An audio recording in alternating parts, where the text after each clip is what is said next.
What's going on, everybody? JB Tack back here after a couple years of not making a video. It was actually I came back to my channel, and after being pretty inactive for a while, maybe it's my own fault, I don't know, but all of my content was gone, like all the videos I did and all the views and everything like that. I have absolutely no idea what happened to it. However, it's not there, so I guess I'm just going to have to start over. So for anybody that followed this channel, my content's not there anymore. So sorry about that. So we're going to kind of get things going again. And I want to do a review on a couple of multi-tools here that I'm pretty fond of. And the name of the channel, okay, budget tactical, okay, not, everything is geared around saving money, okay, saving money. You could still be as efficient and practical as possible and not have to spend, hundreds and hundreds of dollars per purchase, and be just as efficient as the next guy. And if not more so, because you learn your tools, you learn what it is that you carry with you. I'm a big fan of everyday carry, practical prepping. I'm not a big fan of disaster prepping or doomsday prepping, but practical prepping, absolutely. Now these multi-tools here, together they're about 70 bucks. Again, you could find these for cheaper, like this is the Leatherman Rev, and this is the Leatherman Wingman. And the Leatherman Rev retails for about 30, the Wingman for about 40. Now you could find them cheaper on places like Amazon, but Amazon really in a lot of ways has really become a monopoly and really has kind of driven people out of mom and pop stores. And I always like to support local businesses. I like to support the mom and pop stores. And this is an American made tool, okay? And it's worth that couple extra dollars in my mind to buy this locally and to support your local businesses. But with that out of the way, let's get into it. This is the Leatherman Rev. This is the most budget tool that Leatherman is going to offer. Again, retailing right around $30. On the outside of the tool, a couple notable features here that we'll talk about. And the first is the outside accessible knife. The blade on this is a standard Leatherman blade. It's not really necessarily anything special, although it is razor sharp right out of the box. Razor sharp. This thing will cut anything in its path, trust me. And I've actually used this tool to work on an exhaust system underneath an SUV. And I put it through its paces. It's worth all of its weight. Believe me. And speaking of weight, it's not a very heavy multi-tool either. It's pretty light.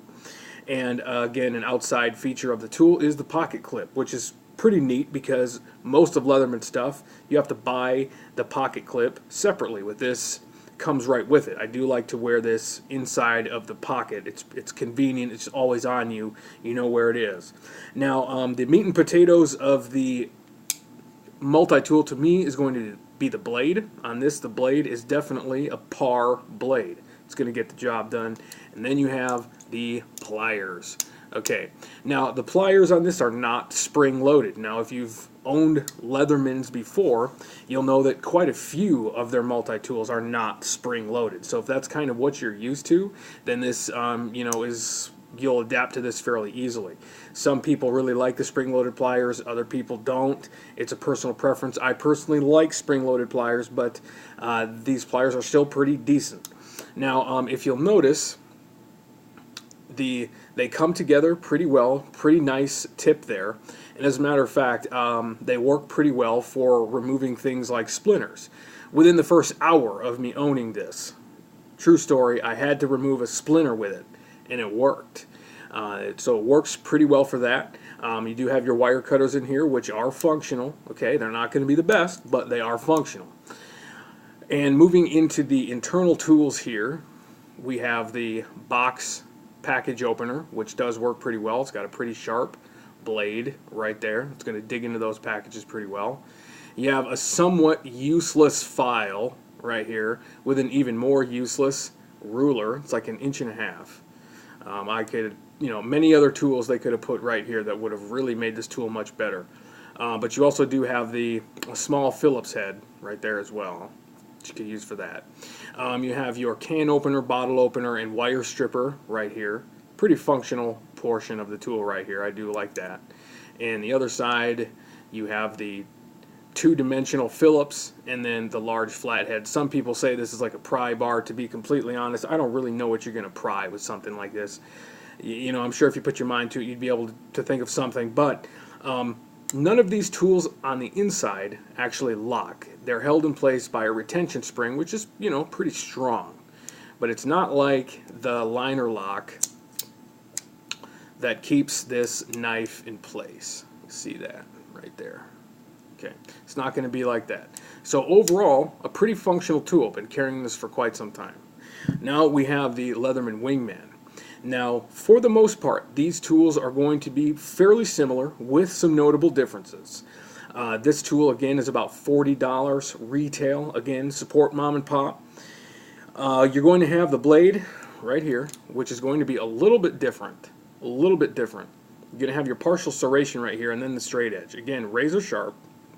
Some people prefer straight edge or serrated only. To me, it gives this tool a bit more functionality. I don't necessarily need a full straight edge or full serration, okay? This is not the type of blade that you're going to be doing large tasks with or anything. It just gives you a little bit more practicality, a little more functionality to have two or this blade separated by portions there, serration and then straight. Again, it is really sharp. It's going to do its job. It's going to get the job done. And again, you're going to have that pocket clip here, which is standard on the Rev, the Wingman, and the Sidekick. And I don't have a Sidekick to show you that. But so again, another outside feature of this tool are these scissors. These are very nice scissors they give you. They are sharp. They're Leatherman sharp. Okay, they are going to work. That is probably the biggest bonus, at least in my opinion, for an urban EDC tool like this. That's going to serve its purposes and functionality and practicality, because again, you could use these scissors for a lot of things. They serve a lot of purposes. A big bonus to owning a Leatherman Wingman over the Rev, and to be completely honest, that is about the only difference, with a couple more exceptions. The first exception are the spring-loaded pliers.